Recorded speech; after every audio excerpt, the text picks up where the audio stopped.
नमस्कार मित्रों, मैं आपका दोस्त कुलदीप सिंह। मित्रों, भारतीय जनता पार्टी ने अपना राष्ट्रीय अध्यक्ष चुन ही लिया है। चुना क्या है, उसने खोज निकाला है इसको। और ये ऐसा व्यक्ति है जिसको आज तक किसी ने इसका नाम नहीं सुना है। उस व्यक्ति को उन्होंने खोज निकाला है और उसको अपनी पार्टी का राष्ट्रीय कार्यकारी अध्यक्ष नियुक्त कर दिया है रातों रात मोदी और अमित शाह की जोड़ी ने। जैसा कि आप सभी को पता है कि जब से मोदी प्राइम मिनिस्टर बने तब से इन्होंने बीजेपी और आरएसएस को कंट्रोल में अपने रखा है और उसको कंट्रोल कर लिया है। हर जगह हर चीज़ बिना इनसे पूछे तय ही नहीं हो सकती है, कुछ हो ही नहीं सकता। सारे फैसले मोदी जी करते हैं और अमित शाह कार्य करते हैं और ये अपनी पसंद के ही लोगों को जगह जगह रखते हैं। जो इनके चाटुकार होंगे, जो इनके शिष्य होंगे, इनके चेले होंगे, उनको ही रखेंगे और उनको ही पद देंगे, उनको ही टिकट देंगे। पूरी बीजेपी का जो सिस्टम है उसको उन्होंने हाईजैक कर रखा है। पूरी बीजेपी मतलब मोदी, बीजेपी मत आरएसएस मतलब मोदी। ना आरएसएस में कुछ कोई इनके बिना सलाह के कुछ कर सकता है, ना ही कोई कार्यक्रम चला सकता है। आरएसएस और उसके आनुषंगिक जो संगठन है उसी तरीके से बीजेपी में भी। तो इन्होंने जो है कि पहले राष्ट्रीय अध्यक्ष अमित शाह थे, अमित शाह के बाद इन्होंने जेपी नड्डा को बना दिया और लगातार जेपी नड्डा कई टर्म से राष्ट्रीय अध्यक्ष ज़बरदस्ती बने हुए थे या इनका बनाया गया था जेपी नड्डा को और लगातार चले आ रहे थे। अब कल इन्होंने एक जो है नए व्यक्ति को ढूंढ निकाला है, उसका नाम है नितिन नवीन। और नितिन नवीन के बारे में प्राइम मिनिस्टर मोदी लिखते हैं कि एक्स पर नितिन नवीन जी ने एक कर्मठ कार्यकर्ता के रूप में अपनी विशिष्ट पहचान बनाई है। आज तक मैंने तो नाम ही नहीं सुना इनका, अगर आपने सुना हो तो कमेंट में बताएं। वह एक युवा और परिश्रमी नेता है जिनके पास संगठन का अच्छा खासा अनुभव है। बिहार में विधायक और मंत्री के रूप में उनका कार्य बहुत प्रभावी रहा है। तो ये एक क्षेत्रीय नेता हैं, बिहार में ये एक मंत्री की है, इनकी एक हैसियत, बस उससे ज़्यादा कुछ नहीं है। वह अपने विनम्र स्वभाव के साथ जमीन पर काम करने के लिए जाने जाते हैं। विश्वास और की ऊर्जा व प्रतिबद्धता पार्टी को और अधिक सशक्त बनाएगी। तो ये सारी बातें बेवकूफ़ बनाने के लिए है। इसी तरीके से इन्होंने लिखा है कि मुझे यह जो नितिन नवीन है ये लिख रहे हैं, मुझे यह अवसर देने के लिए मैं प्रधानमंत्री, गृह मंत्री, रक्षा मंत्री, केंद्रीय नेतृत्व का हार्दिक आभार व्यक्त करता हूँ। मुझे प्रधानमंत्री का आशीर्वाद प्राप्त है। बिल्कुल, आपको आशीर्वाद प्राप्त है। अगर आपका आशीर्वाद नहीं होता तो आपको फिर कौन बनाता राष्ट्रीय अध्यक्ष? भाजपा का कार्यकारी राष्ट्रीय अध्यक्ष आप कैसे बनते? नो डाउट मैं उनके मार्गदर्शन और नेतृत्व को आगे बढ़ाऊंगा। बिल्कुल, जो राष्ट्रीय अध्यक्ष होगा मोदी जी जो कहेंगे वो इसको वही करना है।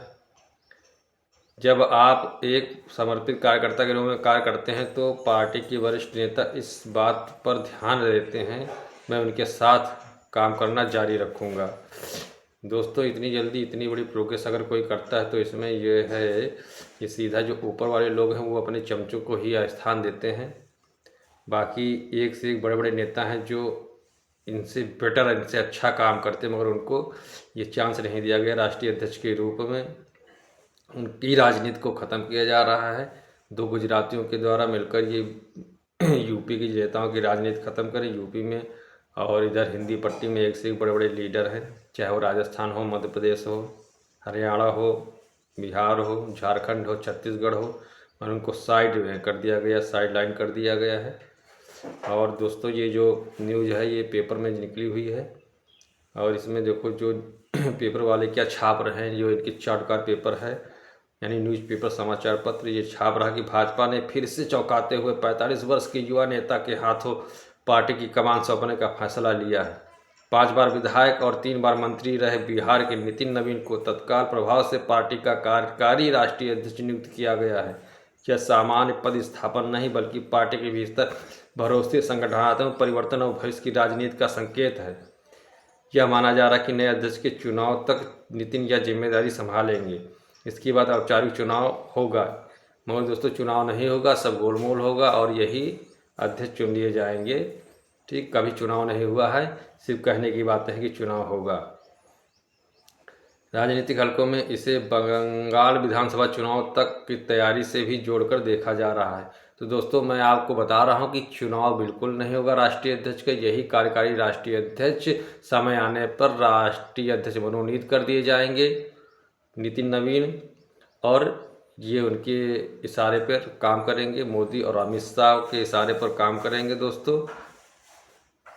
तो दोस्तों इसके साथ साथ एक अपडेट और है। अपडेट ये है कि इनके साथ साथ उत्तर प्रदेश में भी एक अध्यक्ष चुने गए हैं और उनका भी चुनाव नहीं हुआ, वो भी सीधे उतारे गए हैं ऊपर से, सीधे मोदी और अमित शाह के द्वारा ही यहाँ पर भेज दिए गए हैं। दोस्तों इतने बड़े बड़े कार्यकर्ता हैं, जाने माने कार्यकर्ता हैं, मगर ये लोग अपना दिमाग लगाते हैं। जैसे पंकज चौधरी बने उत्तर प्रदेश के राष्ट्रीय अध्यक्ष। और पंकज चौधरी कौन है? ये वैसे 17वें अध्यक्ष होंगे यूपी में, और ये चौथी बार कुर्मी चेहरे पर भाजपा ने जिताया। यानी अगर कुर्मी बिरादरी की बात की जाए तो उसमें ये चौथे प्रदेश अध्यक्ष होंगे, और वैसे तो 17वें प्रदेश अध्यक्ष हैं। और इनके बारे में आपको थोड़ा हम बता देते हैं कि ये हैं कौन। ये केंद्रीय राज्य मंत्री के पद पर है इस समय पंकज चौधरी, और ये गोरखपुर के रहने वाले हैं।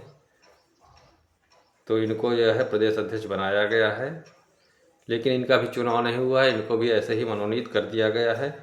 चुनाव की बात करने वाली, लोकतंत्र की बात करने वाली बीजेपी में कभी चुनाव होते नहीं हैं। मंडल अध्यक्ष से लेकर जिला अध्यक्ष, प्रदेश अध्यक्ष, राष्ट्रीय अध्यक्ष, कहीं पर भी कोई चुनाव नहीं होता। लिस्ट पहले ही बन जाती है और जिसको जो चाहते हैं बड़े बड़े लीडर वही हो जाता है। बाकी ये सिर्फ कहने की बातें हैं। दोस्तों कमेंट में अपनी राय जरूर दें, चैनल को सब्सक्राइब कर लें, वीडियो पसंद आया हो तो इसको लाइक ज़रूर करें। दोस्तों तब तक के लिए इतना ही। जय हिंद, जय भारत, भारत माता की।